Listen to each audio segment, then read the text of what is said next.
so much to manage for one man band. It's like I'm doing all this stuff in a limited state of function. But it brings to mind, you know what? We'll touch on that here in a second. Let me know your thoughts on this elevator music. It actually helps calm the nerves, bring in even some humor, and lighten the mood here a little bit before we really fire hose and dive into the depths of, can we just for a second be grateful for evil revealing its ugly head? We have so much opportunity, arguably more than ever before, to achieve glory in this life. And that brings to mind, I love you, Dad. He's been saying this a lot lately. So despite my flaws, which I got so many of them, critique me. Let me know, be brutally honest whether you even feel I am cut out for this. Obviously, more of us must challenge ourselves to just rip our muzzles off, not walk in fear, and confront our oppressors that we're dealing with right here, right now in our lives. So my dad often states, as of late, hooray. Every day he wakes up, hooray. Another day, another opportunity to get things right. Doesn't matter how much you got things right or even failed.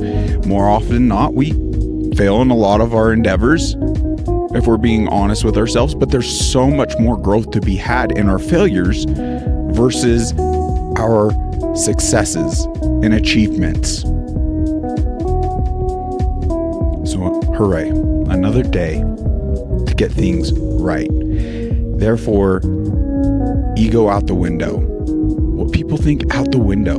Let's not walk in that fear. There's only one healthy fear in this existence, and it's seemingly our loving Creator. All right, this is not aligning with this music here. So let's just kill that for a second. I mean, think about that. In the Bible itself, there's 365 fear nots. And we want to walk in fear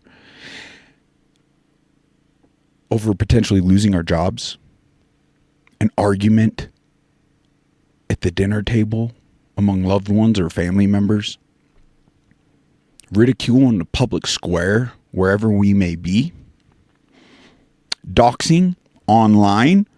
We're going to dive, oh my gosh, I don't even have the screen share queued up. Let me go ahead and get that. But before we do, let's officially kick things off. Welcome to a Muzzle Chat. Here we are. You can see, got a lot queued up for today. And we're going to be diving into some of that doxing right out the gate. You know, I kind of skipped over it the other day, and I kind of feel regret.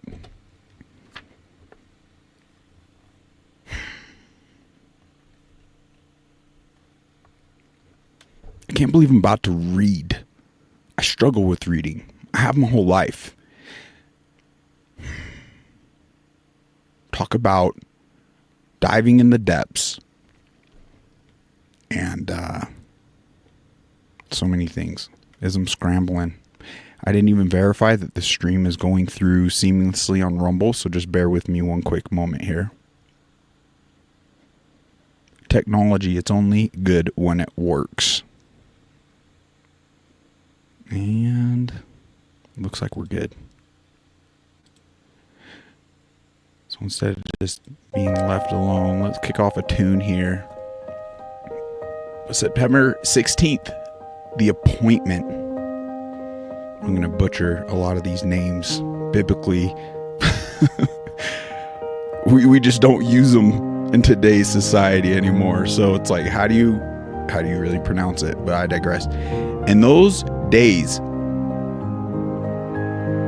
Hezekiah was sick and near death, and Isaiah the prophet, the son of Amoz, went to him and said, Thus saying the Lord, set your house in order, for ye shall die and not live. That's Isaiah 38:1. And it has a few other references here, so be sure to check them out. Isaiah 38-40. But it touches on death. It reads, Death is like an elephant in the room that is stomping on the whole of humanity. Everybody thinks about it, but few ever talk about it. Yet the world celebrates those who have passed. And that's about the most positive thing humanity can think of when it comes to the appointment we must keep. We're all visitors here. The king weeps like a baby when he's told that he is going to die. Nothing unusual about that. Everyone in his or her right mind should weep at the thought of death. But God was graceful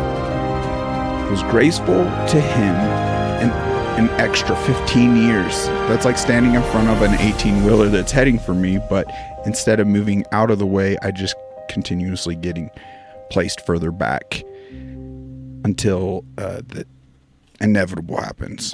Do you imagine? The only thing that would deliver... Why am I putting in words? Like I said, this is not my forte. Not much in this life is. I am so defective. But we must not fear to stumble and fall and have humility and laugh at our freaking clumsiness. The only thing that would relieve my fear is the promise of everlasting life. And that's what we have in Jesus Christ. He has abolished death and brought life and immortality to light through the gospel. What hope we have in Jesus. Father, give me an opportunity today to share the good news of the gospel. I want this whole world to hear. It's awesome to unplug from the rat race and tap into more so the reasons why we're here. I don't know. I'm grateful for these lessons. All that being said, let's just go ahead and dive into the content. There's a lot to get through. Nothing as lengthy as the last episode, so I'm going to try my best to articulate through this. Bear with me. Okay, let's ask ourselves for a second. In today's climate, in today's society, what does suppression of speech tell us? Censorship, things even being deemed hateful, or misinformation. Frick all those labels. Good people don't rely on that level, those tactics. Full stop. They just don't. And if you're a supposed good person and you're supporting that type of anti-agency, like as my mother says, I often say free agency, but she reminds me it wasn't free. The sacrifice Jesus did for us all, it wasn't free. But I look at our loving Creator. Everything depicted in the Bible is I'm still a baby just continuously trying to figure out. I believe we will be, even at the point you live out to a century in this life.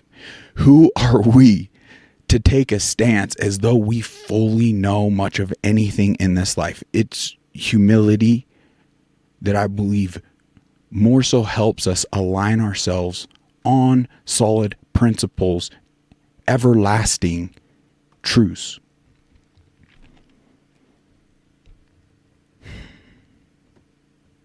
So it's a hollow projection of individuals that in one hand would represent themselves as a good individual, yet take any level of action of suppressing your speech. Your right to question things. And right here we go. Full tyranny exposed. X, what are you doing? Why are you playing God? We are not a free people at all with any level of this type of suppression taking place, full stop. And as you could see, pull these up. Hi, Muzzle Chat. Your post was reported and visibly limited for violating the X rules. As they depict. Once again, there's so many things that came to mind, and I struggle in the moment to really run through them all.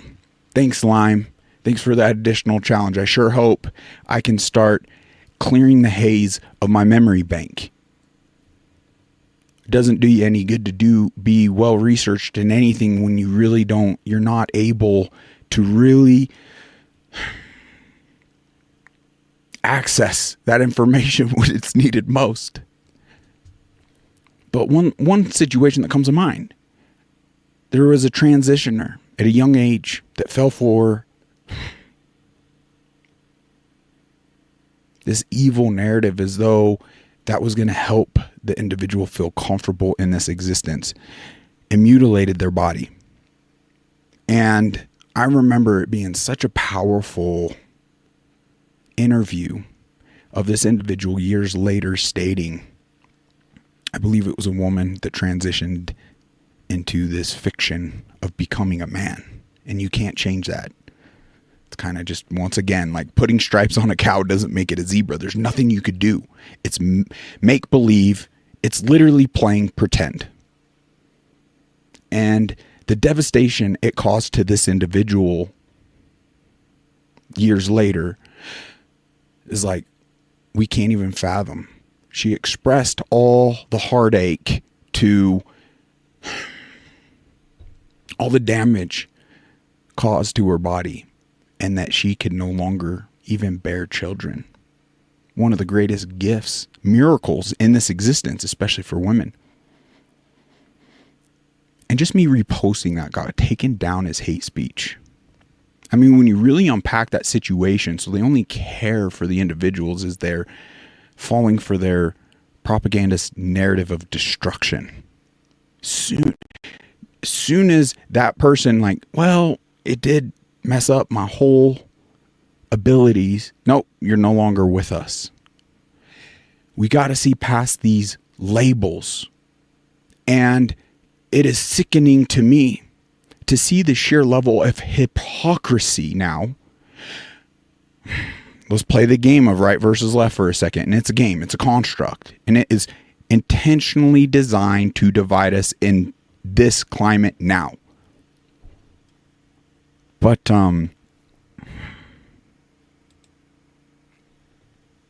just even doing that put me on full screen ramps up the pressure to where I lose my train of thought. Bear with me.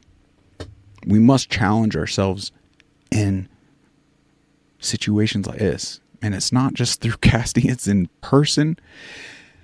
But, golly, where was I?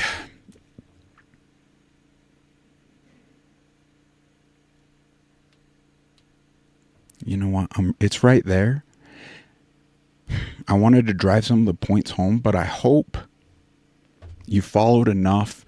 I think more important than the words I could even conjure up, that we take it further. I was going to play the game left versus right. But we ponder these things ourselves. We use our critical thinking skills to fully understand the divisive deception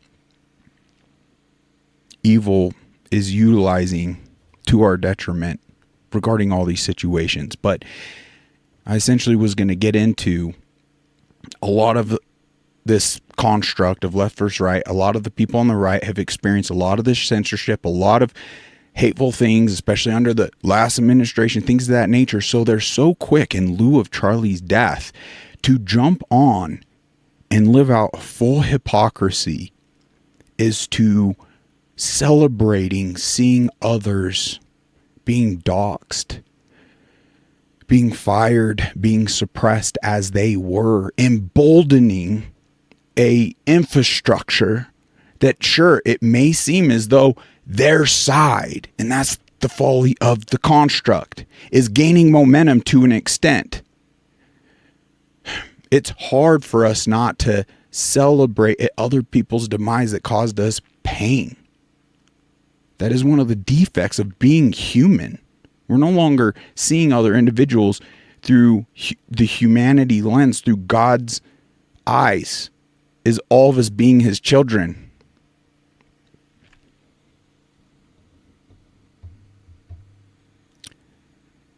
So we'll dive into the information and what's taking place as everything else is being going viral and we're being distracted. The actual momentum being gained, sure, in that construct kind of view, oh, we're gaining momentum, but you're building out an infrastructure that I guarantee tomorrow will be used against you to suppress you, silence you, further this evil in this life. Anyway, let's continue. I want to dive into my gosh, let's understand the character of Charlie Kirk.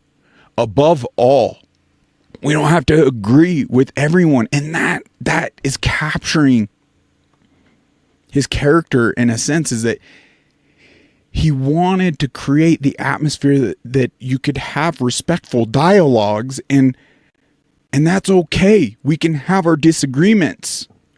We must be able to air them in respectful, humane ways so it doesn't result to violence. And it's interesting, in lieu of his death, how many are spitting on that man's grave, his legacy. It's completely countering his in my eyes, his whole purpose, the whole path he was on. Nice to meet you. Okay, I've been asked that question a lot. First of all, that question should not even have to be asked, but when people stop talking, really bad stuff starts. When marriages stop talking, divorce happens. When civilizations stop talking, civil war ensues. When you stop having a human connection with someone you disagree with, it becomes a lot easier to want to commit violence against that group. What we as a culture have to get back to is being able to have reasonable disagreement where violence is not an option. Yes. Nice to meet you. Okay, I've Very well said. There's more that captures this situation right here between a father and son. Check this out. Father with me. He's a very liberal father. Our family's divided. We're divided the same way the nation is divided. I'm conservative, by the way. We fuss and we fight about this all the time. Will anything ever be remedied? A nation divided against itself will not stand, neither will a family divided against itself. Why do you think Correct. your son is conservative? I have no clue. I'll let him answer. That's a bad answer. Hold on a second. You as a father should listen to your son. You shouldn't say, hold on a second. I'll listen to him all the time. But hold on, but then you just said you don't know. I don't know where he went so bad. I mean, come on. It's like, I don't know where he went wrong. I don't know how he went off the rails. Would the smarter of the two like to chime in here? I used to be, at one point, on my father's side. Upon doing my own research and seeing things firsthand, I've switched sides. We talk every day about politics to the point where it's divided us. And so for him to say that he does not know where I stand is... So let me ask you, do you think that maybe he wants to believe government will do good? Maybe that's... Of course, yes. Now, maybe your son is going more conservative because he thinks government hasn't done a lot of good. Is that maybe a fair, charitable interpretation? That makes relative sense. Okay, so now we're getting somewhere. So here's what I'll just say in closing, guys, is that never let politics get in the way of beautiful relationship between father and son. My advice first is for the son to the father, understand he comes from a different generational perspective. He thinks government is probably a good force and, that we shouldn't question our institutions. Now, your son, understandably, is seeing it harder than ever to own a home. He's seen a border wide open. He's seen lies from politicians. He's seen the enrichment of the ruling class. And instead of interrupting and want to get in an edge smartly, be like, maybe my son is processing a way that I might not agree with, but he's growing up in a different circumstance than I ever would. This liberal dad and this... Wow. Well done, Charlie. I mean, you even get the visual cues as to bringing a father and son together. Just finding that commonality, speaking reasonably about two different eras. That type of dialogue is what's crucial. And I'm seeing so much of this foundation Charlie built just being utterly destroyed by some of the ones that have followed him most religiously. And I'm left scratching my head, and that's just kind of highlighting yet again as to how effective evil has built out the propagandist constructs of all this. We must disassemble this theology, this type of think, to even have a chance. Because just like that last episode I stumbled through, that gentleman, my gosh, here he is right here, and we'll come back. But this gentleman right here, and I don't have the screen up, so let's do that, does the best job I've seen yet. It's a bit lengthy, a little over 20 minutes. We played it on that last episode. If you haven't checked it out, please check it out. And the links are available, so you could do it without my commentary as well. You find that level of importance in you, then just share that along. We got to get this out there. But in Charlie Kirk's demise or death, exposed the biggest scam in history. And it's the very labels. It's this constructed ideology, because he really touches on a point where we have more in common with those who voted differently than we do, the powerful, the ones clearly benefiting and manipulating us into ramping up that hateful think towards one another. Because I'm so disappointed with the presidential seats, administrations, things to that nature, because it's just clear to me in this moment that there's only one solution, and it's not through that seat. It's through collectively as a people. And it may be the only, if they don't listen to us and we ramp up the pressures. I mean, this is a simple mathematical equation when you think about it. And believe you me, voted for Trump all 3 times.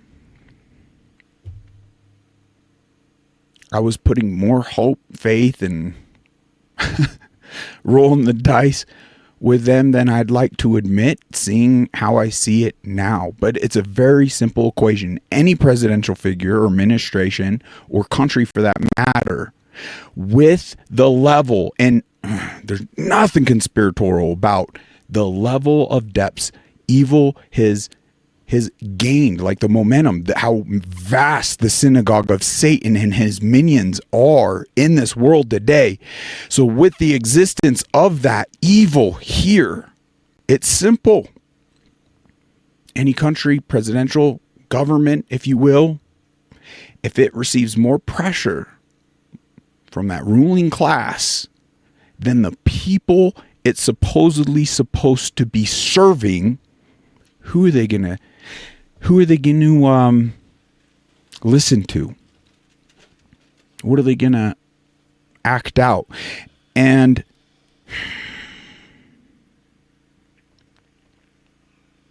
act out on behalf of. And it's clear, if we're being honest with ourselves, this current administration is doing the very bare minimum to keep us from achieving that only solution and ramping up the pressures and giving them that opportunity of even balancing out the pressures equally here and here, and giving them the opportunity to answer to us. They heard it with a lot of the LGB. This administration heard with a lot of the wokeness. So they were moving the needle on in a bare minimum to kind of appease and get us to simmer back. But they're fully controlled. I am convicted in that, and we'll continue to dive through some of this information that in fact will 100% expose just that. Oh boy. Was this the one? What just happened? This is not the one. Why did it just glitch out? No. I don't know if I'll find that. Oh, here it is. Let's go ahead and play this interaction Charlie had here. It's awesome. carrying out her 2.5-year sentence for solitary tweets, so outrageous, which she deleted 4 hours later. What's your take on the whole situation? Well, I'm going to try to get the U.S. State Department involved. I don't know if, what their bandwidth is here, but I'm sorry, again, I'm speaking as a citizen, not as the U.S. government. I just want to be very clear. Is this a way that a liberal democracy and an ally of the United States acts? Just to be clear, what she said would not be any prison time in America. I don't like what she said, but she showed contrition. Well, there's 2 parts. The first part where she said, I don't want immigrants in my country. Perfectly acceptable. That's fine. You can say that. You're allowed to have that. I think there was one part about potentially violent whatever. Well, she said, let me clarify what she said. Yeah, I want to be clear. So I think by the time she sent the tweets, some asylum hotels were in the midst of being burnt down or their Molotovs thrown through a window. She tweeted, "Burn them down for all I care." You're allowed to say that in America. So the argument is, was she inciting violence there? Or was she reacting to the images she was seeing? You could, and by the way, just to be clear, you guys have the wrong incitement threshold. In America, you need to have specific time and specific place in order to reach the incitement threshold. Every day people say, someone should go kill Charlie Kirk. I don't like it, but that's protected speech. In America, we care about what you do, not about what you say. And then she showed contrition and she apologized. And from my understanding, when the police force showed up to her door, they asked her questions being do you think do you hate immigrants? No. She gave very satisfactory answers and they still arrested her. And I just find it so outrageous that she's going to now jail for 2.5 years for a deleted social media post that she apologized for. As you guys have birthed free speech to the world, you now guys are becoming a totalitarian country. Wow. Look at him advocate on behalf of freedom of speech. Unbelievable. Even to the degree of individuals threatening his life. Stating, they have the right to speak.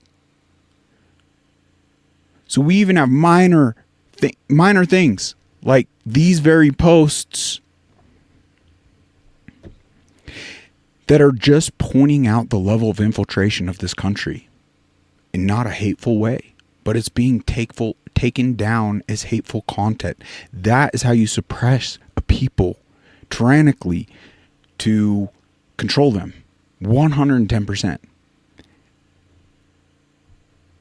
Throughout history, it's only been the oppressors that have gone to these lengths. Once again, Charlie was willing to die on that hill and expose that threat.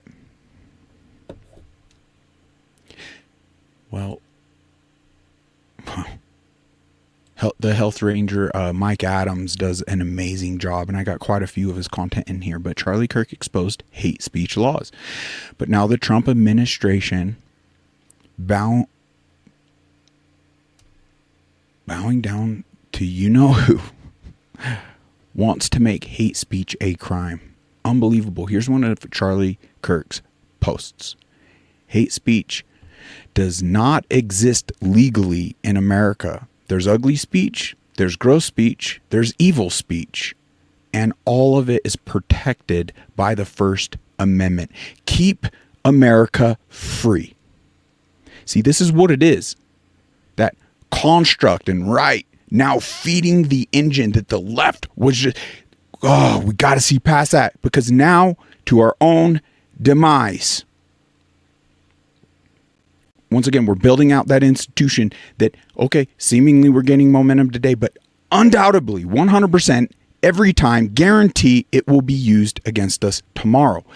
So if you were truly a free speech advocate, as gross, as vile, as evil as Charlie's touching on here, as it may be, that those that want to just laugh, mock Charlie in his demise, damn it, they have the right to do so.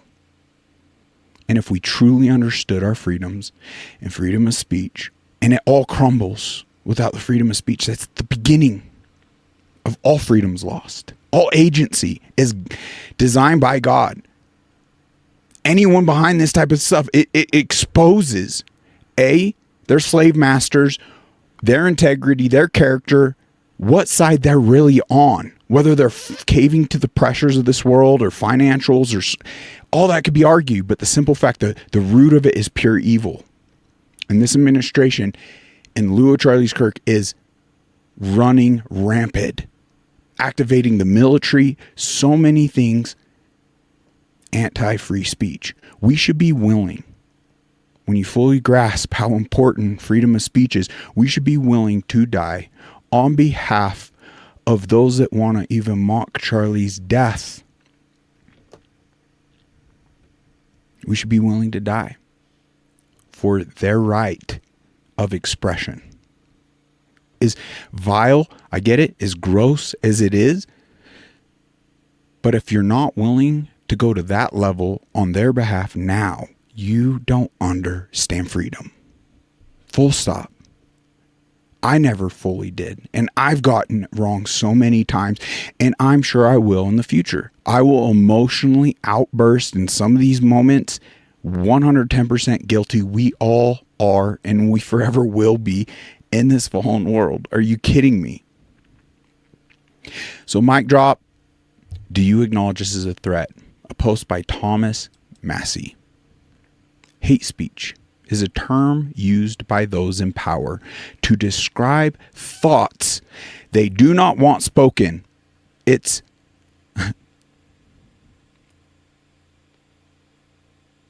I don't know why I'm even struggling with that word. Antithetical to the First Amendment. It opposes and utterly deteriorates our First Amendment 100%.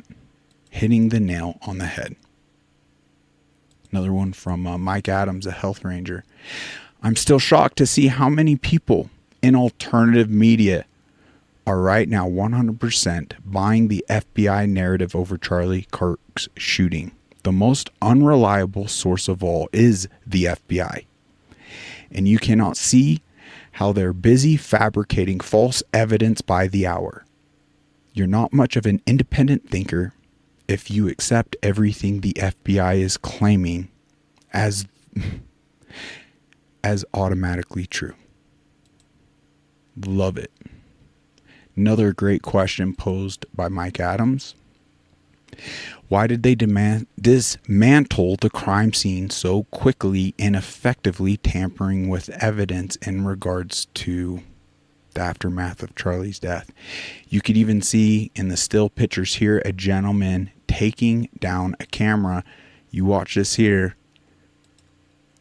We'll just kind of skim through it. But you can see him here. Where are the police? Where's the tape? What are they doing? But that's a camera right above the booth. You know what? Let's take a second on a side note. Look at the very awning Charlie was sitting under when he was assassinated. Prove me wrong, prove me wrong, prove me wrong. Goes around the whole awning.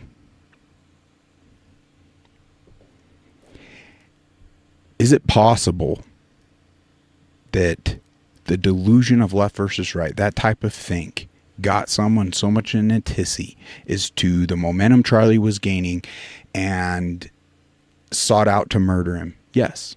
Yes, it's possible. Do I find that more likely than bigger, more powerful entities at play? No, I don't believe it's rogue individuals. It's the momentum Charlie was having through his businesses and organizations such as TPUSA, and the impact and the questions he was posing in these young people's minds. I mean, even right here on the top, America, so it's like America, but it's a play on America. American come back. And it's all about prove me wrong. It's open dialogue. So Charlie's vision of America coming back is more of this. So how is it now in his death, we're actually actively cheering? Not this, but a suppression of speech, of a doxing, infringement on none other than all our God-given rights.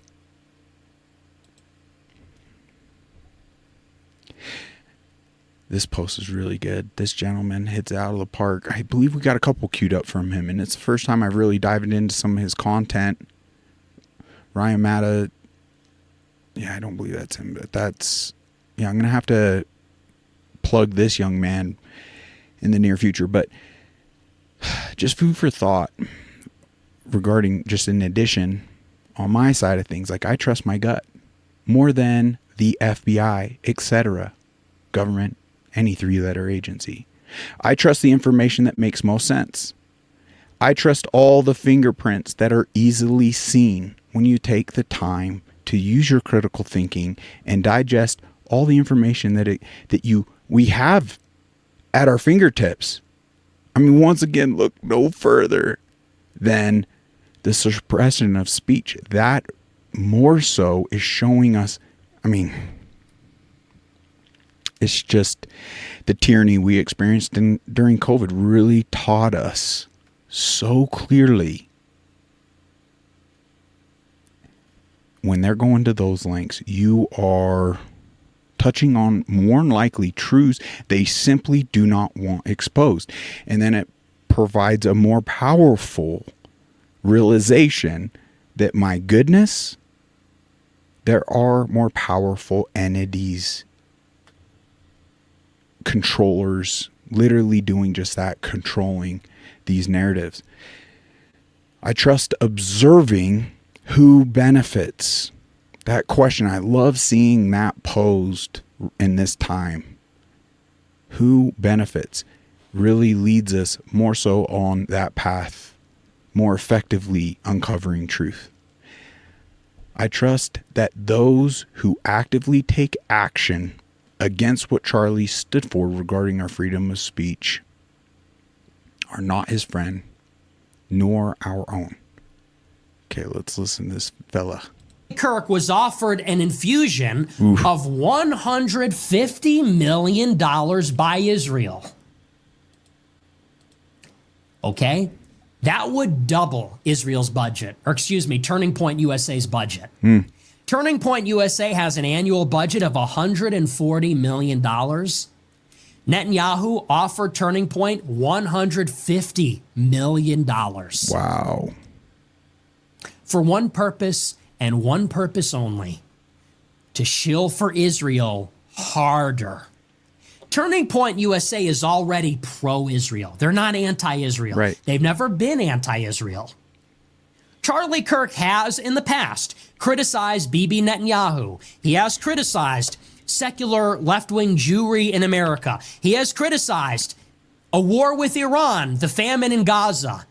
He has never opposed Israel in itself. He has never explicitly opposed Israel. Israel offered him $150 million to be more pro-Israel than they already were, to be harder in their support for Israel, and in particular, to support regime change in Iran and to support their ethnic cleansing and genocide in Gaza. And Charlie Kirk refused the money.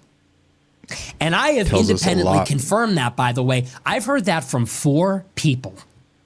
4 people that I trust that are in the know. So this is coming from Candace Owens, a friend of Charlie Kirk. This is coming from Max Blumenthal, who purports to have a source. And I have heard from a handful of people independently of those sources that this offer was real and that Kirk turned down the money. After Charlie Kirk turned down the money, Netanyahu asked if he would come visit Jerusalem and give him the re-education tour. The Holocaust Museum, the burned babies, the beheaded babies, the one that Elon Musk took, the one that our Speaker of the House took.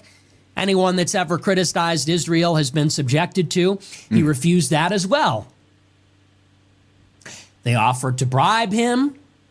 They tried to re-educate him. He refused both offers. That's 1. 2, they say Bill Ackman, the Jewish pro-Israel billionaire, hosted this event at his house in the Hamptons where they staged an intervention. And he, along with other pro-Israel mouthpieces, pro-Israel traitors and shills, berated and screamed at him for not supporting Israel enough. And whatever they say about it, whatever other people say about it, Charlie Kirk's friends intimate that he felt scared. He felt as though he was being intimidated and blackmailed. Which, by the way, personally, that's the only level of censorship regarding the specific topic so far I've experienced that wraps around Charlie's death right now, is the direct suppression of sharing those concerns of people seemingly closest to him, in Charlie's expression of fear of this. We can't talk about entity because it all falls under the anti-Semitic label, which this administration has pushed multiple executive orders. A lot of people are unaware that in 38 states right now, there are active laws that could put you behind bars under that label. Once again, that's not a tactic any good in this world would truly result to. So I want to pose a question. Should we all should pose a question to Elon Musk. Whose side are you on? Now, when I say sides, I don't mean the constructed left versus right and things of that nature. After all, that's tapping into the circus of this existence. When I say whose side are you on, it's biblical. It's the reason why we're here, to experience the pain, the beauty, the heartache. Whose father do you choose in this existence? And do you fall for the deception and choose the deceiver? Is your father basically swearing loyalty to him or our loving creator? It's a spiritual war after all. So Elon, whose team are you on? The deceiver or our loving creator? Because the level of oppression I've experienced, not just on this topic, but when it came down to it and people's lives were on the line, my loved ones, and through the sheer influence of social media platforms and the way they censored life-saving care during the planned scamdemic and withheld that information and touted all the propaganda, there wasn't a bigger singular topic of suppression that I have experienced today other than pushing life-saving care. Do you see things clearly? There's nothing to gain in this life. And if we're to truly follow in Charlie's footsteps and meet the same end, which eerily, very similarly, follows in all the apostles' examples, so be it. That's the only glory truly to have in this existence. I venture to say a life fulfilled, worth living. You could look up all the scripture of Jesus himself and so many others throughout the many books of the Bible that talk about what it means to follow our loving creator, what it means to follow in the footsteps of his only son, Jesus Christ, that he sent here to pave a way for us when there wasn't any, or resorted to sacrifice all these other things. I'm so grateful for the new covenants. So, whose side are you on? Are you going to knock this stuff off? Are the threats so great? Do the Epstein style of blackmail, I mean, what do they have on you? What is it? None of that is worth continuing oppressing the people and deteriorating the only solution there is, uniting God's children. So you got to stand somewhere and following in kind to all these other platforms. There seems to be a level of liberation when you transition into X, but it's still at an unacceptable level. So you're either, you can't ride the fence. Anyone that's riding the fence, biblically is talked about, and you're not gonna magically fall off and be on like our loving creator side. There's no fence riding. So I hope you help give us a chance. Potentially. We need it more than ever. Well, he's dead now, so he can't tell us what really went down. All we know is what the people who berated him allegedly felt about it, but we don't know his perspective. Wow. Well said, young man. Guys, I love Frankie Stocks from the Stu Peter Networks. If you haven't seen this or the multiple visits and clips he's done addressing our own Senate members, congressmen, supposedly people we elected, this is shocking to the core. This actually really helps us see the depths, though, the depth of corruption in our country. Check this out. And I agree with Stu here. Time for extreme accountability. Even bigger than accountability, we must hold people accountable. And if they're not fulfilling, then okay, great. Step aside, get people in that will listen to we the people. But yeah, how is this not treasonous? Check this out. Congressman, my name's Frankie Stocks. I'm a reporter with the Stu Peters Network. I would just love to ask you a quick question. I'm trying to ask every representative I can. Go for it, Frank. That is, do you care more about the American people or Israel as a member of Congress? I don't think they're mutually exclusive, Frankie. Can you elaborate? What? They're our best ally. Are they? Who do you care about more, the United States or Israel? Oh my gosh. United States or Israel, sir? No answer? Should we put you down for Israel? You gotta finish this, folks. But let me just interject something. This is such a simple question. The only answer there is, what a dumb question, Frankie, to ask. Duh, the American people. That's the only answer there is. American people. As a representative of the American people in these positions of power to protect the American people, they can't even answer this most simple of questions. Tells you everything you need to know. But also, in addition, they're showing the money, the lobbying, the just blood money circling around, and how much they're all taking really says it all. When he tours the halls of the congressmen and sees all the Israeli flags in some situations without even an American flag or above an American flag, says it all. But when you look into the actual dual citizenship of a lot of these characters, they hold dual citizenship. How are we allowing anyone to gain a position of power? Because who are they going to serve? They can't defend it at the point they even serve for any other country, any other army. Like, in my eyes, you can't gain a position of power in this country. I'm sorry. Like, why are we allowing this?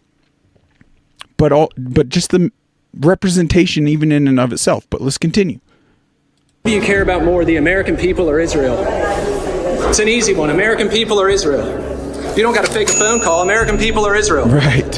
Who do you care about more, the American people or Israel? The American people or Israel, sir? Wow. Who do you care about more, the American people or Israel?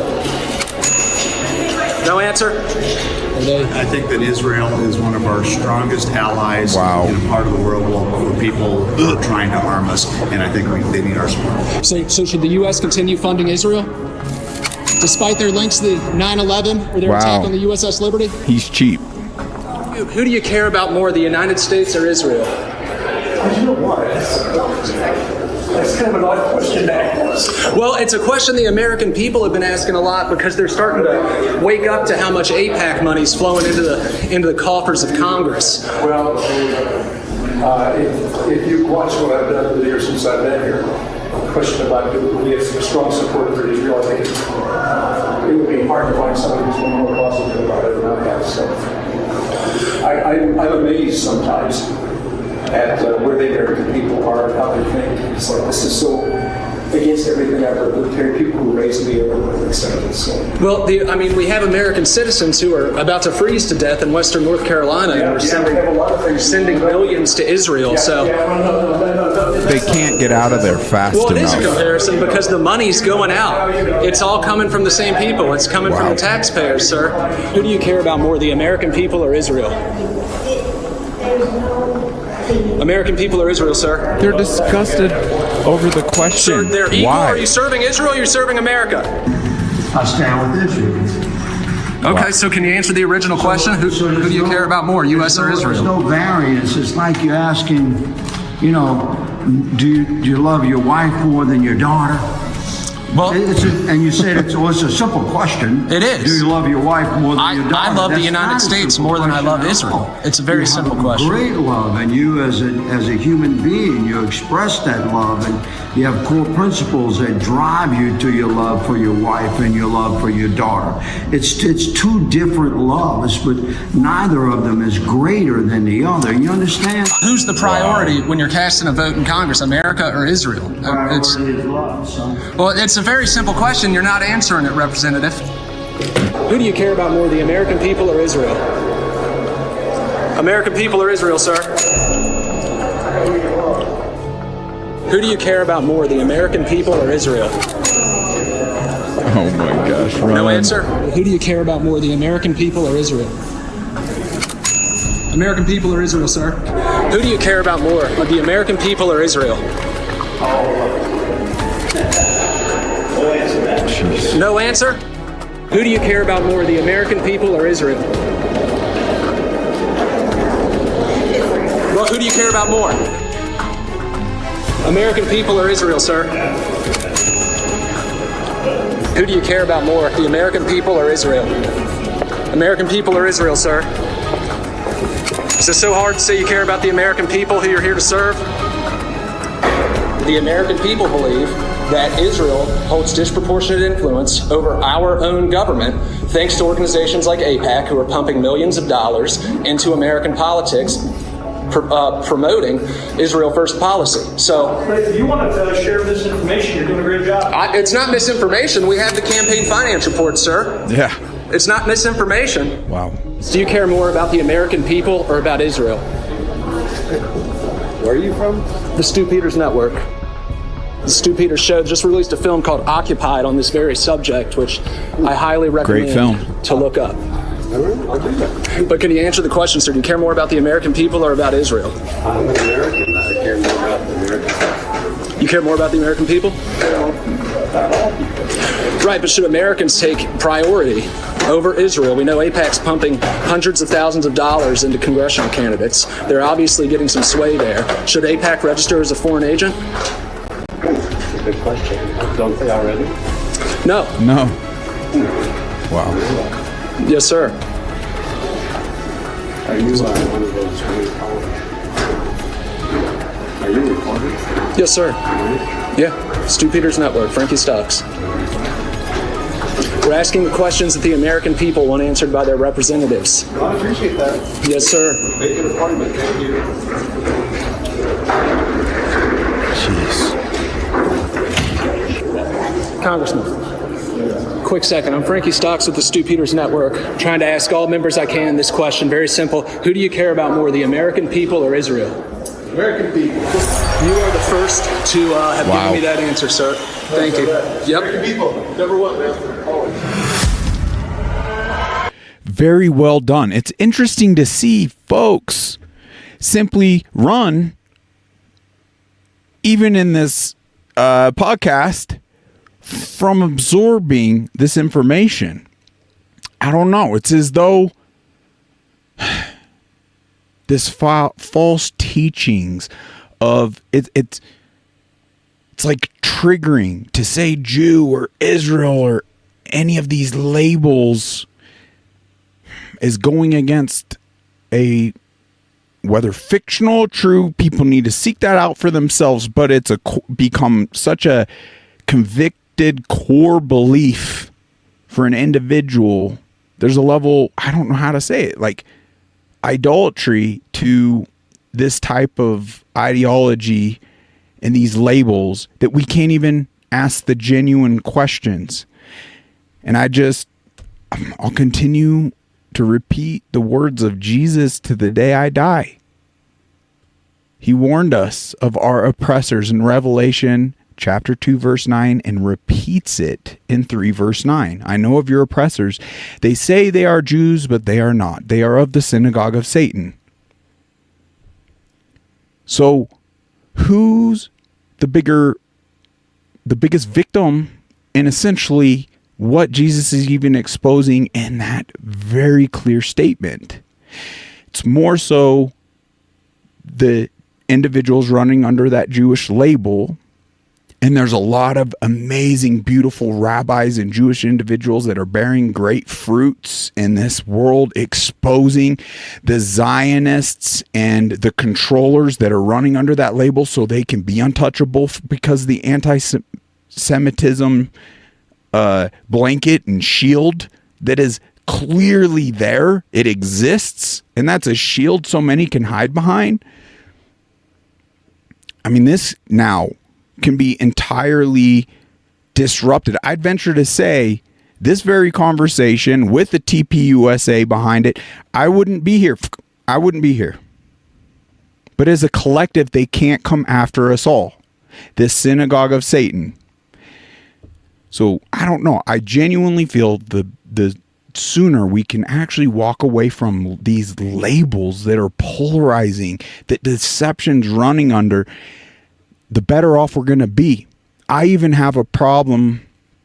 Like, I would challenge those running under that flag and Jewish narrative to consider, why use these labels? I know there's historical importance in things to us, but even for a moment to really step away, because, for example, for me as a believer in Christ, I'm now having a harder and harder time using the label of Christian, because there's a lot of individuals using that label that are hollow projections of Jesus, that even go as far as to support this genocide that's taking place and the false teachings of Israel, these current lines on a map, as though that's the biblical Israel of old, is depicted in the Bible. As far as I could tell, that's God's kingdom, more than any lines I can draw on the freaking dirt. So many of these labels, why wouldn't evil utilize these to pit us against each other, to where we don't see humanity, all we see is evil? Of course, kind of the image of this episode, not falling for those, those 3 Ds? Deception. Okay, let's continue. Here's this young man again. He does an amazing job yet again. This should help more understand the true depth of the corruption 100%. Let's check it out. If the entire world is against Israel. Oh, this is good. And it is. If the entire world is against Israel's war, and it is. Almost every country in the General Assembly voted against Israel's war. And now even countries like France and the United Kingdom are calling for the war to end. They're going so far as to recognize Palestine. If in America the majority of the people are against the war, then that means the world's population, the billion Muslims, the people in the Middle East, the people in China and in Russia, the people in Europe and the United States, if the whole world is against Israel and the whole world is against the war, and they vote against it in the UN, and they do an arms embargo, and they revise their trade relations, and their leaders speak out, but the war keeps going, what does that tell you about the world? What does that tell you about the world and who runs it? We are holding back every Middle Eastern country from interfering. We are holding back Russia and China from maybe negotiating a solution. We are using our influence to stop Europe from criticizing the war. Israel runs America. America runs the world. It's as simple as that. Well said. I have enough of a moral compass to say I'm against genocide. I'm against children starving, whether they're white or brown, whether they're Christian or Muslim. I hate seeing children starve to death on purpose. I hate seeing families shot in the back of the head trying to get food. Families, children. And I think so does the entire world. I think we're all sick and tired of seeing that. That's not right. Agreed. 100% agreed. If you haven't seen the atrocities, then and I get it, it's a really hardcore belief to question and bring back up and understand there's all these crazy fractures to it. It's hard for one to admit. I have been deceived by the devil's tactics in this life. I'd venture to say any one of us shy of Jesus Christ are going to fall prey to one degree or another. Some more than others. Some more than others in a particular chapter in their life. But if we understand what Charlie stood for, we keep open the dialogue, we're able to hold respectful, civil conversation, then I believe we're more quickly going to reel people out of that falling off the path and falling for the evil one's lies and deceit.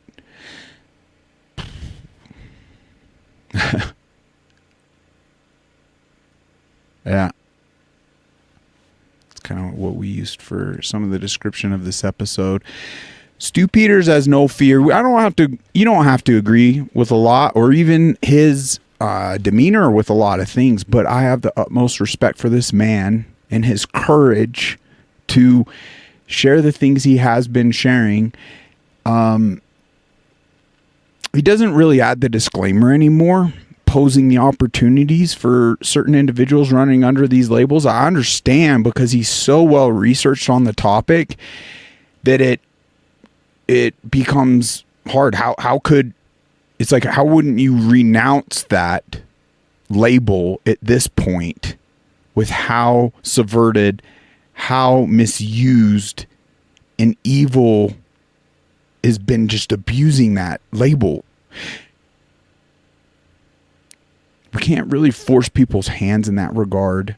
And there are exceptions. There are, once again, in my view, there's not a greater victim than the ones running under those labels that are pure. But even then, if they don't believe in Christ, if they don't believe he wasn't the Son of God and he, like the new covenant that comes through him, then even if they're bearing good fruit, are they truly saved? It's a tough journey, this life, but let's hear from Stu. Every day, how do you do it? How do you go on the air knowing that you're going to be relentlessly attacked by an unrelenting enemy that's going to use the tools of Satan to come at you with slanderous and defamatory hit pieces, to make up lies about you, to cancel you, to defund you? Do you think that this is new for me? Do you think that this just started with J-Proof? Since the minute that they learned my name, since the enemy knew of my existence, we have faced the same exact attacks. Watch the Water, Occupied, It's Really Fun to Be White, my appearance in Norfolk, Virginia. I can't have a billboard in this country with a website on it because they don't want people learning of my name and our movement and our mission and our weapons. Because it's a legitimate threat. It has been from day one. Success in business is the same as success on the battlefield. It doesn't come by working harder. It comes with working smarter and in alignment with God. These people don't have God. These people openly deny God. They don't believe in God. They openly tell you that they hate God. We work in alignment with God. We use the tools of God. We use the truth. They use the tools of the enemy that we expose on this platform every single day. They hate you. By extension, they hate me. They hate this platform. By extension, they hate our mission. They fear our movement. They fear God. And for that reason, we can never lose. We will never be defeated. Wow. So it's no secret in the end, I really haven't voiced it too much on here due to the health challenges I myself have experienced, and it's why I'm always going to continuously sound the alarm on the two main things here: that we maintain a level of health, that we're even able to utilize our First Amendment to our benefit. We are the only ones as a collective that could secure our future together. But if we lose our health, and you could just see so much of even this administration is running under the guise as though they care about your health. But when you look at their actual actions, who the initial individuals to this day, once they gain these positions, who they've had in, it's the mRNA tech, it's big tech, which they formally said that they were going to dismantle. It's monitoring devices. It's all these other things. It's actually the anti-vaxxer, RFK, going into the position. Those were the labels he had. Won over our hearts on so many things he said. Became, as soon as he gained that position, the actual vaccine salesman, pushing the MMR due to supposed measles outbreaks. Knowing the manipulated data behind all of that and the direct correlations to autism and all this SIDS, just sheer suffering and death connected. And everything that we're exposing here, boom, he gets buddied up with none other than Rabbi Shmuley, which has one of the biggest porn sex companies in the States that promotes these toys and such with none other than his own daughter. It is sick and demonic, and he gets wrapped up with him to have to do this embarrassing ritual. It's deep. It's hard to see all this, and it's a real hard pill to swallow as to just how influential and how powerful, because once again, I can only speak outwardly in regards to what I can see. I'm not walking in these men's footsteps. I'm not in their shoes, but I'm not going to lie to myself that they're doing some 5D QAnon space chess bullshiz on our behalf when they're continually allowing the rollouts of more bioweaponist shots, more poison in our skies, fluoride and poisons in our water, everything happening with our food, sitting down with Bill Gates himself on multiple occasions now since gaining this new seat yet again. It's just, why are they surrounding? Because it's not this deceitful. Once again, we got to clear the slate on so much. And I digress. I'm getting ahead of myself on a lot of it. But enough is enough. And we keep falling prey in mortal men as though, and giving our own agency and power away into those individuals. I get the hope. I get, we're seeking. Here I am, just tripping over my words.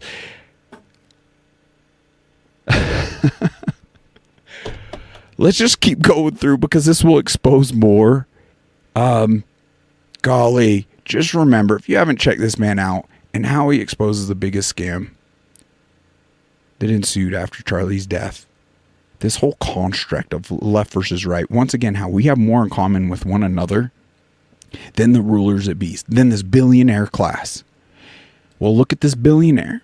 President Trump, dead wrong again. I'm so grateful for so many that are actually waking up to these constructs, left versus right ideology in itself being the very problem. Keep playing the tactical psychological warfare game so blatantly, so boldly, that it's in fact helping more wake up faster than ever before. Listen to this. With that new lens, absorb it. He's playing the game to our demise. He's not unifying this country. He wants us divided. Well, the problem is on the left. If you look at the problem is on the left. It's not on the right, like some people like to say on the right. The problem we have is on the left. And when you look at the agitators, you look at the scum that speaks so badly of our country, the American flag burnings all over the place, that's the left. That's not the right. Well, the problem is on the left. Just feeding into that propagandist. Yeah, that psychological warfare. That as though we have a choice. As though he isn't serving the very same slave masters as those of prior administrations before him, dating way back, arguably to JFK or even further, 1913. All the links to this very episode are in the description below. Let's do our best to blast them to kingdom come. Folks, I got to admit, I don't know, A, how well I'm cut out for this, B, if I financially could even continue, but I can't imagine plugging into the rat race. It's as though I'm living in the Matrix in a sense, and I've taken that red pill. You can't just go back into the blue pill. There's a bigger purpose for us here that not enough of us are really engaged in. I know a lot of us are engaged in really wholesome things, families, children, like church, education, a lot of what we do in the workplace.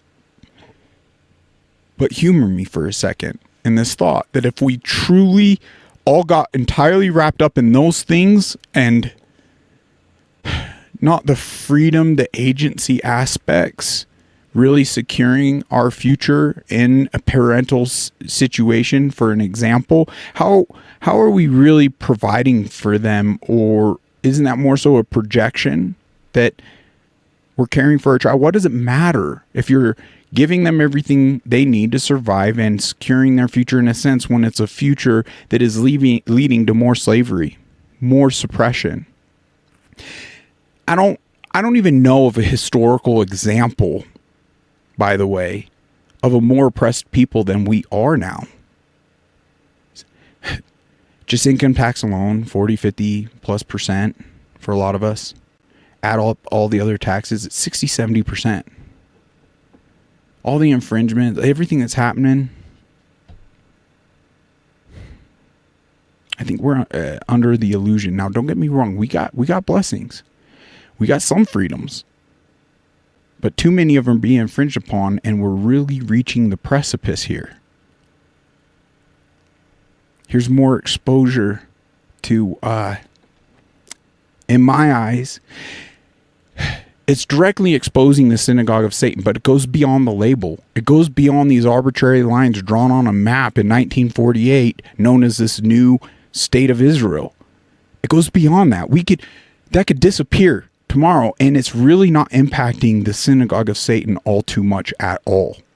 Now, I believe it has evil plans there, and sacrificing red heifers and ushering in the Antichrist, and even getting a lot of Christian believers as though they're ushering in Jesus Christ. Like, the deceivers got people. I mean, that's totally negating the new covenant that Jesus actually fulfilled. And people aren't even really connecting the dots as to how satanic that is. Just stick to my own political lifespan. You, Israel, have been assassinating people all over the world, in Europe, in the Middle East, and further afield, all of my political lifetime.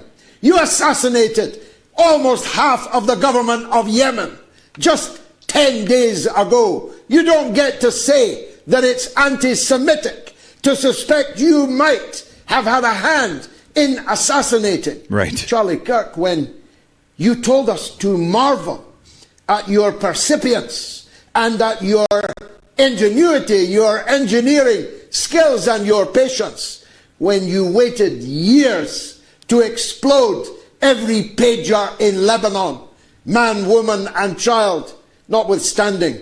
You don't get to say how good you are at killing, but call it anti-Semitic if somebody suspects that you may have killed Charlie Kirk, especially when there are sundry reasons to suspect that you might. And they're multiplying by the hour. When you scrubbed or caused to be scrubbed from YouTube the entirety of the episode of Charlie Kirk, when he openly states that you stood down on October the 7th. that it was an inside job. Yeah, that censorship you tells us what? were responsible for the events on October 7th. Where is it? Where is it, Mr. YouTube? Right. Who told you to Mr. scrub YouTube. that edition? Great questions. Absolutely. Did a great job. This gentleman. Can anyone prove this man wrong? If you can, email muzzlechat@gmail.com. I will openly, whether it's I'm up in the wilderness, but we can remotely connect, guest you on, prove this man wrong. Israel controls us. They control the Congress. They control the Senate. They control our money. We don't control our country. The Zionist state does. We've ceded our power to a foreign country. We don't need presidents to send our young men and women in war, all for the sake of the Zionist state. I'm tired of it. This whole country should be tired of it.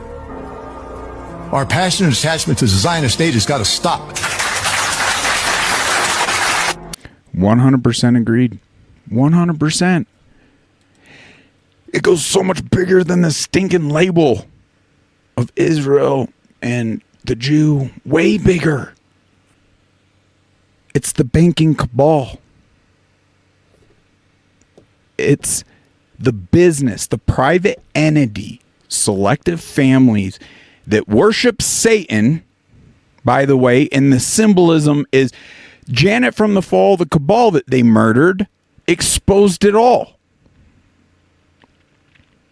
Why the world is the way it is. Tied in their perversions, the symbolism, their manifestos. But this private business is enslaving and indebting nations across the world. There's only a couple, maybe a few select that haven't entirely caved to this fake currency, fiat currency. Unbelievable. This young man does an amazing job as well. Let's go. What is this? That is creepy. His face. 50 states, one Israel. What is that? Well, the Great state question. of Israel just posted this on their Instagram a few hours ago. Quote, the 50 states, one Israel delegation has landed in Israel. 250 American legislators will spend the coming week in Israel and experience it as it truly is. By doing this kind of thing, which I guess is required for all U.S. government officials. Okay, I just want to point out to everybody that since Charlie Kirk was assassinated on September 10th, this is huge. The U.S. government has blocked the Epstein files release, passed an amendment that bans the Pentagon from boycotting Israel. That's huge. Proposed a bill from Marco Rubio to revoke passports for critics of Israel. What? Come on, folks. This is our freedoms going out the window. The House also approved $650 million for Israel's missile defense. And as you just saw there, Marco Rubio visited Israel. And now, once again, there are 250 legislators in Israel at the 50 states, one Israel delegation being serenaded with Somewhere Over the Rainbow, a song known as a Project Monarch trigger for mind control MK Ultra slaves to activate them to do bidding against their will. And this is all totally normal, right?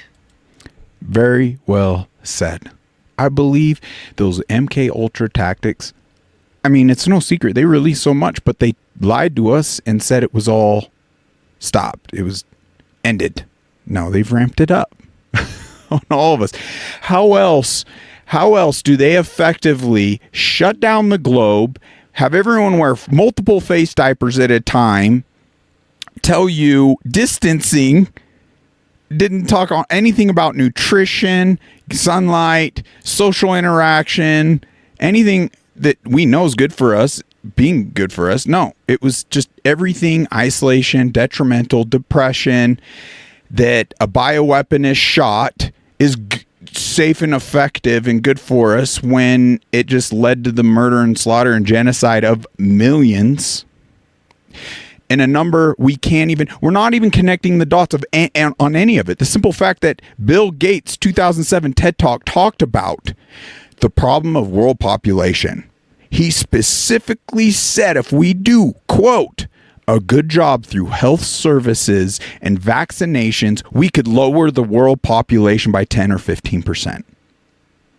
And who gets pedestaled is this vaccine guru, this health guru, none other than Bill Gates. Buys up so much of the farmland, so many of the PCR testing, vaccine production.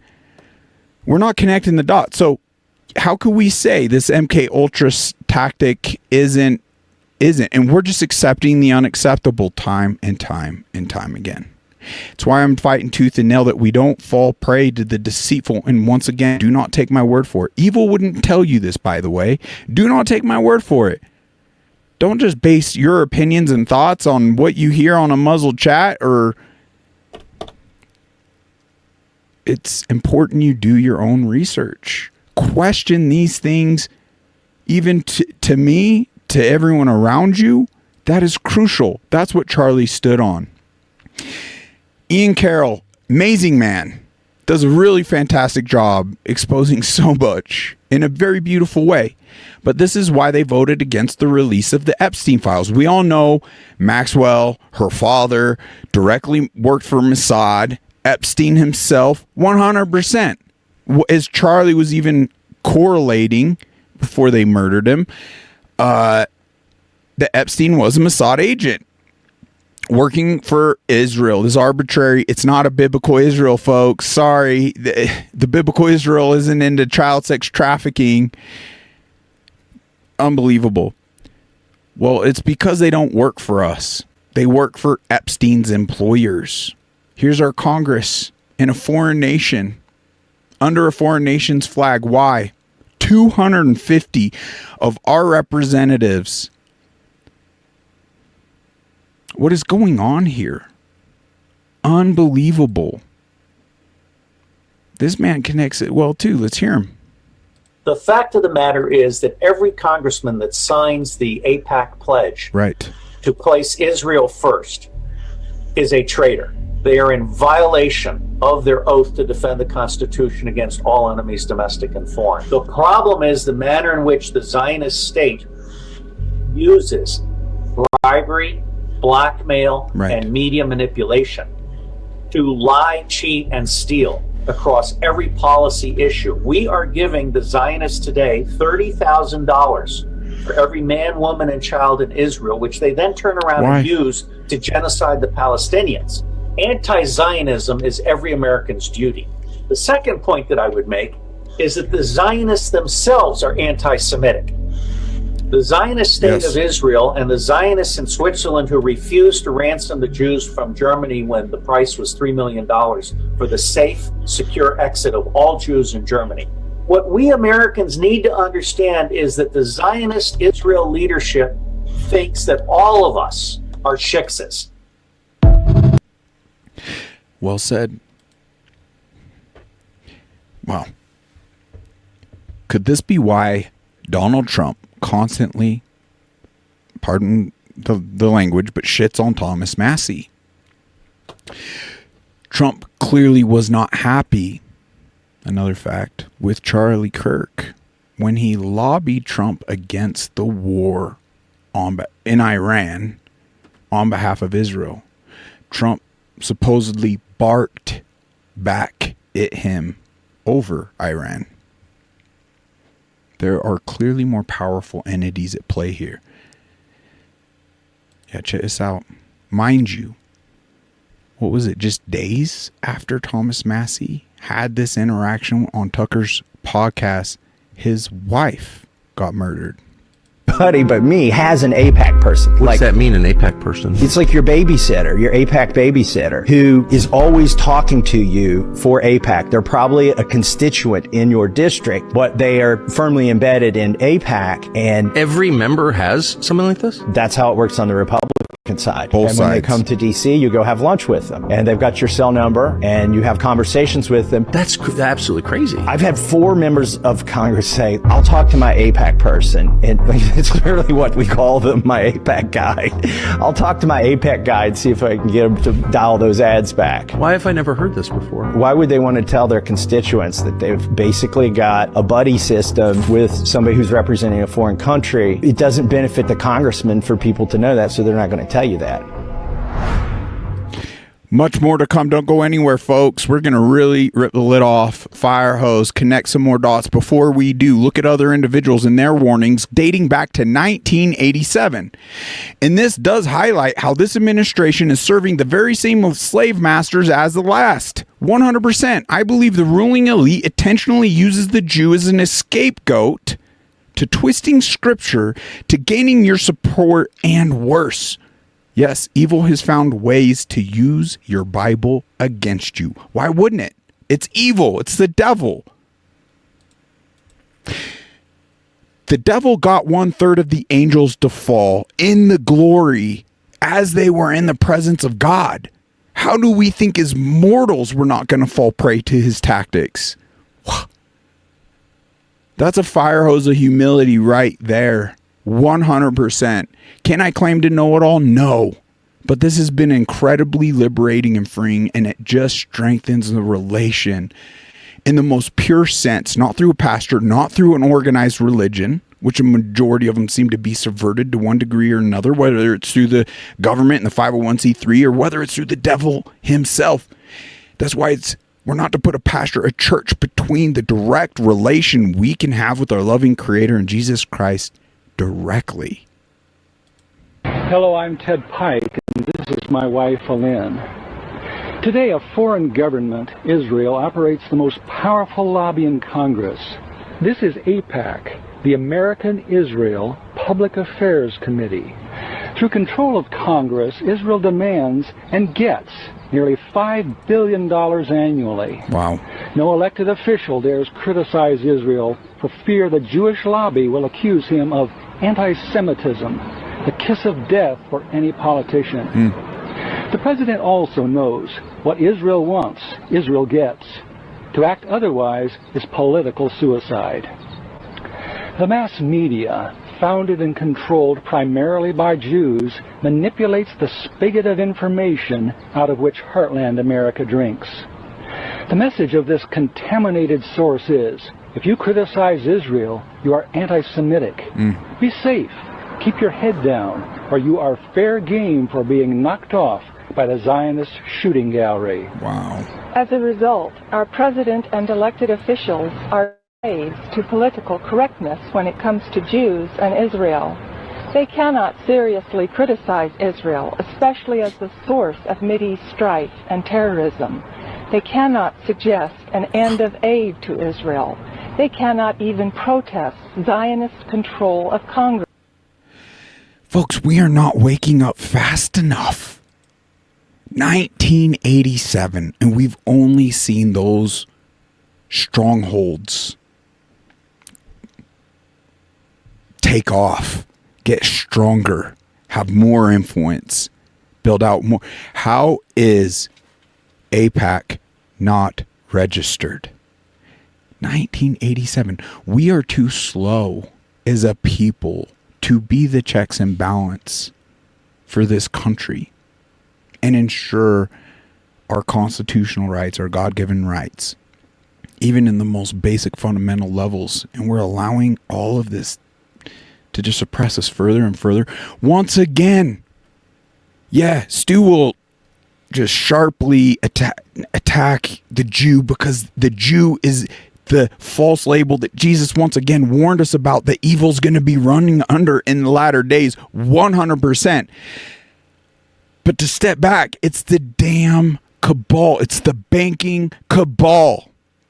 It's the ones who stood up a fake freaking business with a fake printing press and a fake currency that is indebting nations, lending it to you with interest. Unbelievable. Talk about our oppressors. They're just using that label once again as a shield that you can't talk about it. Charlie started asking the questions.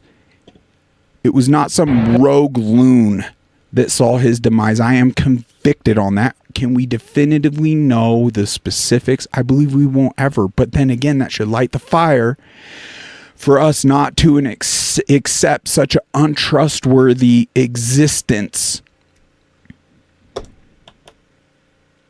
I wish I could articulate it. I wish I had the words and the intellect more so the gifts that Charlie had,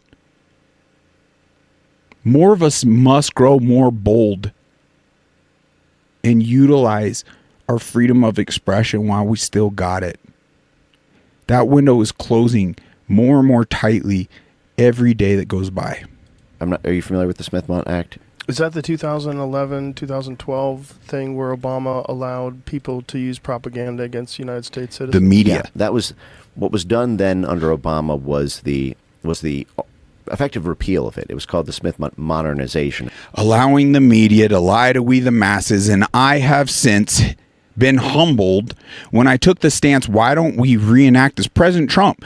Shine, if you aren't just an actor, and in fact you hold dear that relation and a true friendship with Charlie, why wouldn't you reinstate this under the Charlie Kirk Act, bringing this back, holding these media accountable on the lies, right? When they're speculating, being like, hey, this is just speculation. This is our view on things. This isn't the facts.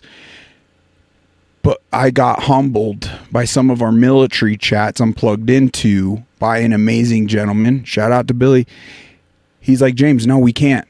At this point, that will be used against we the people. Also a deeper level of infringing on our speech. And I was just like, you know what? You're right. You're right. As much as I'd like to, yeah, we can't. It's sad to say. So that ups the weight on our shoulders. Why are we giving these institutions, these propagandist outlets? We got to wake up all our loved ones to stop supporting it. You got a gym that's just filling full, like LA Fitness was, by the way. It's when I canceled my membership. When I was like, why do you have Fox News, CNN, all these things on? Like, is this what your customers are asking for at a fitness center? And they're like, well, and they surprised me. I thought I was going to have to dig for information, but they surprised me and stated, no, this comes from corporate. We're to put up all the propagandist outlets and a gym facility. Okay, well, LA Fitness, you've lost, because undoubtedly you're taking money from the individuals that, once again, under this 3-letter word, when you look at who's controlling all the media in this country, this group, this label, because that's the shield. You can't, anti-Semitism, you can't touch it, you can't expose it, you can't talk about it. It's the banking cabal is using that label egregiously. That's why I'd state that even if we address that Israel, label Jew, anti-Semitic problem, it doesn't matter. We're really not exposing the true synagogue of Satan behind it all. There's layers, and it's tricksy. Deception is a very tough thing. Well, to highlight regarding this administration on some things, guys, you ask yourself this question. Do you still think this administration is here to clean house or drain the swamp? Drain the swamp, you remember? Those are the words that rung so near and dear to so many of our hearts that actually got us to shift. Wow, this character, this billionaire that sought very young women and had questionable ethics and morals, didn't matter. Hey, he seems like an outsider. No, he's a freaking actor. Look at this. Time to look in the mirror, good and hard. Manipulation and the psyop, the psychological warfare runs really deep in some of us to where we can't really look at what's in fact taking place before us. The number of arrests regarding this Russia collusion hoax, 0. January 6, 0. Mar-a-Lago raid, 0. Biden, 0. 2020 election, 0. Epstein pedophile arrests, 0. COVID, 0. Benghazi, 0. Doge findings, 0. Ukraine impeachment hoax, 0. Tells us everything. After the bold, blatant statements by Trump, you still stuck on Epstein as though it is old news? He promised us day one. He drug it out. He did fake releases, all this stuff, just trying to appease we the people, trying to get this narrative to go away, and then finally was like, it's a hoax. There's nothing. It's a nothing burger. And do we have so much of his administration even stating that no, Trump in fact was a undercover Epstein, like FBI agent? Well, wait, and he just recently stated this, by the way. So it's like, wait, it can't be a hoax and that be true. So which is it? I don't know about you, but I've gone over enough of the information regarding Epstein, Mossad, Bill Gates, just how it implicates so many of the public and non-public figures, that this has been a pedophile blackmail ring. And you QAnoners, it touched on a lot that their sin will be their downfall. If this man in this administration is literally trying to boldly chalk it up as though there's a nothing burger, and it's literally the day after he's oh really, you're stuck on that? Dude, you just said yesterday that, oh, there's nothing to see here. And that response in and of itself tells me everything. The fact that he even doubles down is like, if you got questions regarding this matter, I no longer even want your support, tells me everything. And as I've made my assessment, and you can make your own, the only reason that figure is willing to die on this hill is a liar to us all, spitting in all our faces, is because he himself is implicated. And for so many that are like, well, if that's the case, the Dems would have released everything. It's like, okay, I'm going to try to humor that question because we're taught in schools, whatever, there's no dumb questions. But literally that in and of itself is one of the dumbest questions I've ever heard, because that's falling prey to the illusion of choice, as though this left versus right isn't being used against us. First of all, that blackmail operation has dirt on them both. So they can't start releasing that on one another just because that fact in and of itself. Secondly, when you really connect the dots deep enough, it proves nothing other than there's a bigger structure than our freaking government, our presidential seat. And they're playing both sides like freaking puppets. So they would only release to one end or the other if it was beneficial to them. But they can't expose the string pulling. And this sin would be their downfall, undoubtedly. Because pedophilia for the majority of Christians, I believe, projected or genuine in this country, is that red line in the sand. Like they cannot cross. We would pursue that. We cannot let this Epstein die. We gotta have the truth exposed behind the pedophilia rings. Fact of the matter is, I believe it's only getting emboldened. It's getting worse.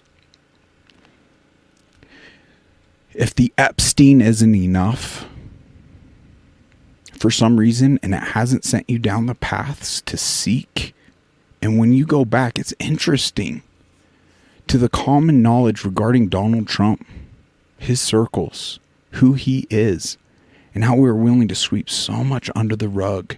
Not just the vulgar things he said, literally the questionable testimonies of individuals. The testimonials aren't even questionable necessarily in and of themselves, but what they're exposing regarding Trump. The fact Trump has made statements that Epstein has stolen his girls from the Mar-a-Lago. Trump was involved in all these models, and just we were willing to sweep that under the rug because I myself fell prey to these formulated words that man, is he? And it seemed in his first administration it was more than words. But now it's inexcusable with the blind allegiances.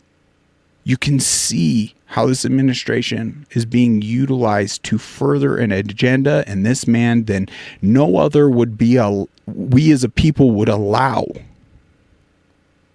I believe so much of this has been staged. We have been played to our detriment, but we got an opportunity. Collectively as a people, we hold all the dang cards, all of them. If we could just see our similarities in one another and unite, see past all the smoke and mirrors, I believe this could advance the warfare in such a way I also believe we're not prepared for, because after all, this elite class has all what?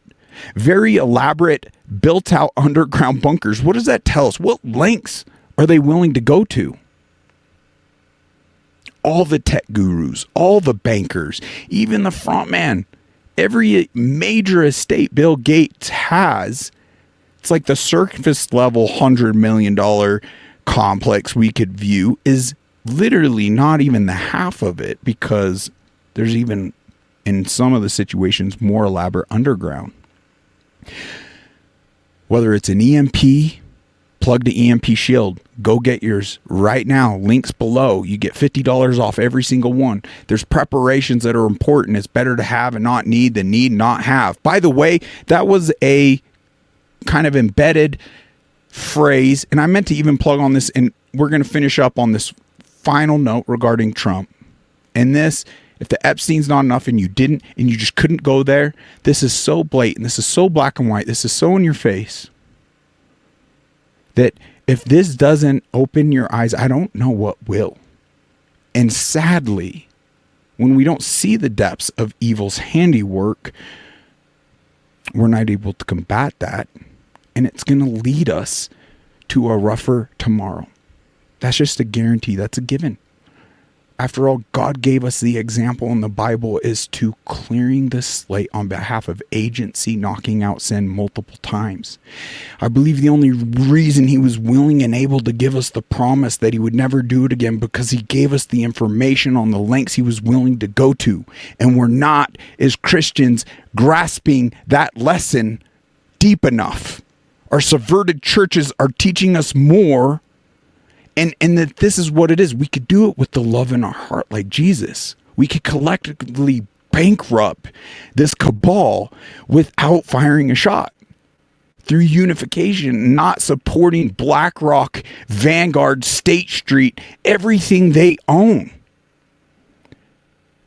The majority of the wealth used to lie in the middle class of this country since its founding. But during the recent scam pandemic was the largest distribution of wealth we have ever freaking seen in the history of this world. And it now lies in the 1%. 1%. And we can't even fully wrap our minds around this. And this is why biological warfare is ramping up as a greater threat. Technological warfare, AI, controls, the mark of the beast, the whole shebang. But we're negating the information God gave us. And that's why I believe so many of our churches are subverted, doing the teachings of turning the other cheek. But there's a way of doing that in a beautiful, loving way, but fulfilling the work of God, clearing the slate multiple times to where we still have our agency. We still have our freedoms. You could test it. You could start posting Revelation 2 verse 9 on some of these platforms and find that they will suppress the very word of God through Jesus. There was a couple other points, but that was quite the rant. Let's just hear this. Hear this from Trump. We're not going to have to buy. We're going to have Gaza. We don't have to buy. There's nothing to buy. We will have Gaza. We will have Gaza. There is nothing to buy. It's Gaza. It's a war-torn area. We're going to take it. We're going to hold it. We're going to cherish it. And Mr. President, take it under what authority? It is sovereign. Take it under one the authority. U.S. authority. Mr. President, How do you know that the Palestinians don't want to leave their land? How do you Some people say answer this that is question? ethnic cleansing. You won't be able to force them to leave their land. They stay We're moving there. them to a beautiful location. So he doesn't answer the question. We're moving them to a beautiful question as though he has their blessing. Guys, what this particular post, August 17th, okay? Verified. Guys, nice work on moving the people. Nice work, Trump, on moving the people, because this happened just the other day. Just the other day.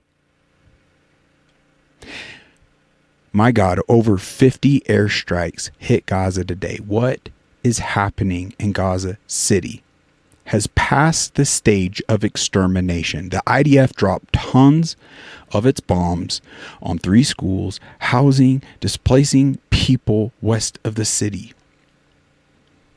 We're supplying those arms. We're supplying the funding. Hundreds of thousands of tons in bombs, folks. There is blood on our hands. This is moving the people, right?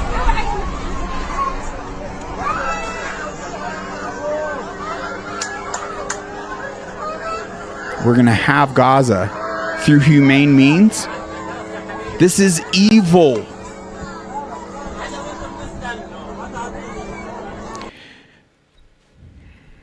I don't feel like crying today, but we could play mothers being sniped, fathers, children, the most inhumane war crimes we've ever seen, that have ever even been recorded, that is taking place, that we are supporting. We're supplying the means to this Israel that's happening in none other than Gaza. And what they've actively done war crimes to so many, 7 different countries neighboring them at this point. If we actually sat and observed the information of the international courts that had representatives of Israel, Gaza, all these other countries, wouldn't we come to the similar conclusion in listening to those discussions that they came to, that Israel is to cease and stop committing, that in fact their conclusion was Israel was committing war crimes against these people? They even went to as far as issuing an arrest warrant for Netanyahu, which our administration threatened the world. Anyone that acts out on that will have held to pay to answer to the USA. Tells us so much. After all, Trump received over $230 million.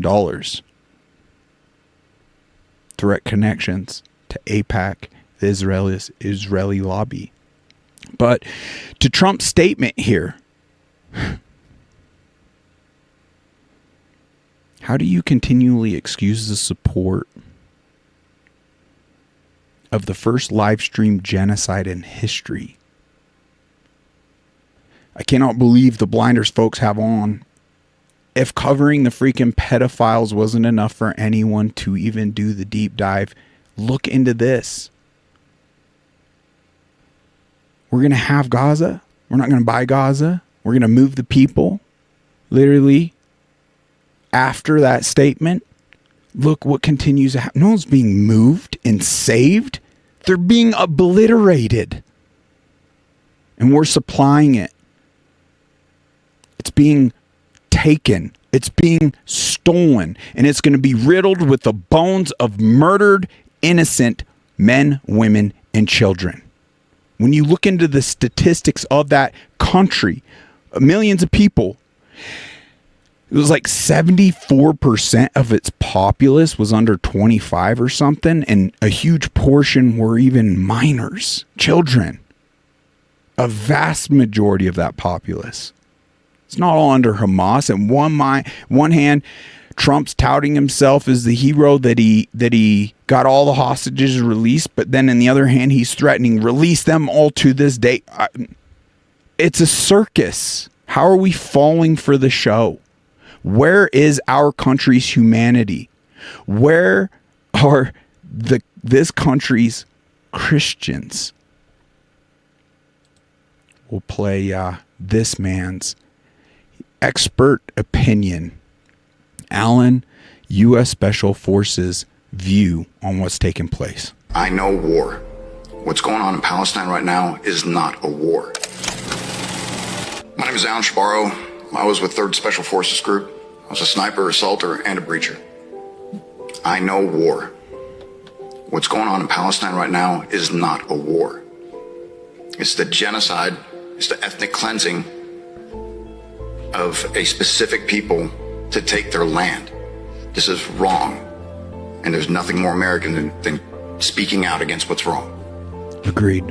The U.S. taxpayer is paying for this, which makes it even more frustrating. I'm paying for this. I am seeing what's happening to this. I am an American. I'm a patriot. This needs to stop.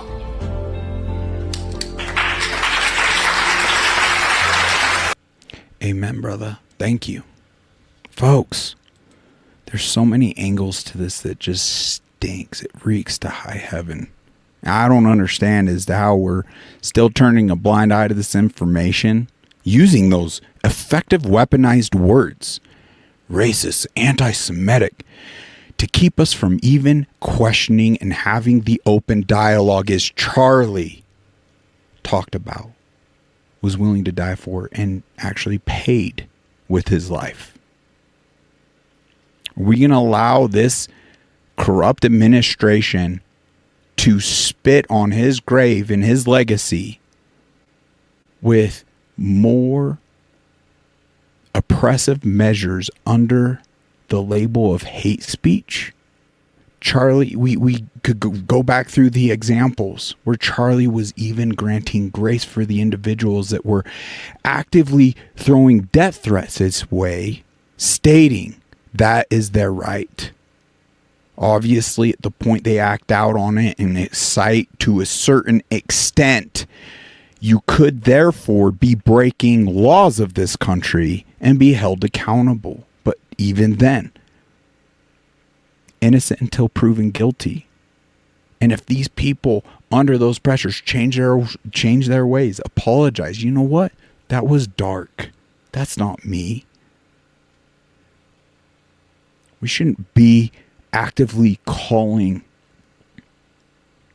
for the firings, all this stuff. Yes, it would be nice to see a society that doesn't cheer on all this stuff, but there's a way of doing it without putting it in the corrupt individuals' hands. Everything we rely clearly throughout history, we don't need to walk through it, that we give stewardship to our government when they mess it up. Every aspect, everything. Lastly, folks, it's so crucial because I love you all so much, and I could be getting some of this wrong, 100%. Sure I am to a degree or whatnot, but that's not taken away from the distrust and what we must do as a people to secure a more trustworthy system futuristically as a collective. But I do fear the level of infringement on our speech being pinnacle. There's a reason why our founding fathers that left oppressive lands put that as our number one constitutional right. It's being trampled upon. Elon, whose side are you on? Once again, good or evils? Because I'm getting impressed. So many others. But even more importantly, I believe than our freedom of speech is our health, as I've experienced with Lyme disease. The biological warfare that dates back to the freaking 70s came out of no other than Plum Island off the coast of Lyme, Connecticut, a bioweapons lab. It was a bioweapon specialist, Willie, forget it, whatever, Big Dorfrey, whatever, I can't pronounce my memory, Lyme brain. But it was a bioweapon specialist that isolated it in the wild. Like get out of here. but I've experienced firsthand the importance of maintaining a level of health to even be able to still effectively use our freedoms of speech. And if we cannot maintain that, I believe we are doomed. We are set on a course in this life that we would soon realize at one point or another that, shoot, it was worth dying for. It was worth standing.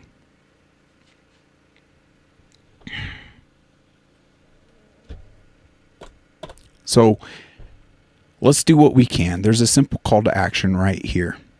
And one of the methods they're utilizing to dumbing us down and poisoning us to where we are more controllable and we can't take that stance anymore. And it's right here in this last link. It's also in the description below, but it's zeroengineering.com.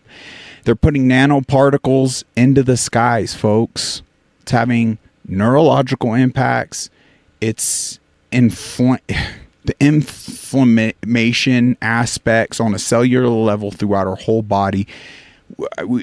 There are experts that go through all the science behind it, but it is one of the reasons we're seeing a sheer deterioration of our quality of life across the board, not just this nation, but all over the world. And we lack more ability to function, or it's going to impact our income. It's going to impact like just everything, our ability to put a stop to this. This is a very simple call to action. You could come in here, you could click any of the states. I mean, if you just click USA, it'll give you the whole list. Arizona. I believe more importantly than an individually reaching out, what this webpage is doing is creating a full accounting as to how many people are reaching out, but it has the full documents rolled out. Whether you believe they're spraying your skies or not is irrelevant. Why would you not take the precautionary measures to ensure the checks and balances that would abolish this from happening in the first place? And if you actually watch any of the things we've covered before, it is definitive. It's not conspiratorial. It's not tinfoil hat. It's not a freaking joke. Dare I say, the fact you don't view it as a threat proves how effective it has become. This is why I also believe the division tactics have been so effective, because we're already dealing with a level of inflammation in our bodies. We can't consider setting down everything and doing the proper research. So it's effective. These colorful things that they're pedestaling just gets us reactive to our detriment and to Charlie Kirk's memory. We got to see past all this, folks. I pray we do just that. I love you. I appreciate you. I appreciate your support. I don't know what the future holds for me, what path. This is a hill I'm willing to die on 110%. I just don't know if I have the gifts of gab and the resources and the connections with the levels of suppression to really have my voice magnified, or any of y'all's that want to come on this platform and expose some truth. If I can embolden one individual that has those gifts, fan-freaking-tastic. I'd happily share the rough road it's been and what I've learned along the way. Fact is, more of us must take a stand now, but in a uniting way, not in a falling prey to the devil's tactics, being all divisive. Be brutally honest. I'm committed to the spiritual warfare. Help me. I'm seeking your input, especially elders. You could be I could be your elder. I'd love your input. Reach out to me on muzzlechat@gmail.com. Drop comments. Please like, share, subscribe. If you know donors, if you do believe I'm on a good path and you feel like, well, if we ease some of the burden for a Muzzle Chat, and we get a tech guru to make the shorts, to take care of a lot of behind the scenes stuff so I could really focus on the messaging, maybe that's what we're lacking. a level of unification and support in that regard, a level of the funding. They really have us in that vice, don't they? This fake currency we covet so much. Makes me sick. We should get back to bartering. Just totally skip out on all the interest, all the thievery. For freak's sakes, when Jesus gave us the example of righteous anger, it wasn't just righteous anger over the desecration of a house of God. If it was only that, he would have made it only about that. But he additionally stated, ye den of thieves. He was addressing the oppressors, the money changers, the interests. That we must see that. Whether we right the ship and ease the burden for future generations is irrelevant. That in and of itself is fulfilling the purpose of this existence and unplugging from the rat race. But I digress. Thank you so much for all you do. Appreciate your input, your advice. Help us get a donor that will not, because I won't accept any money from any level of muzzle. We're unmuzzled and we're going to keep it that way no matter what. But we greatly need more blessing and opportunity. Appreciate you for hearing me out this day. God bless you. God bless this country. Until next time.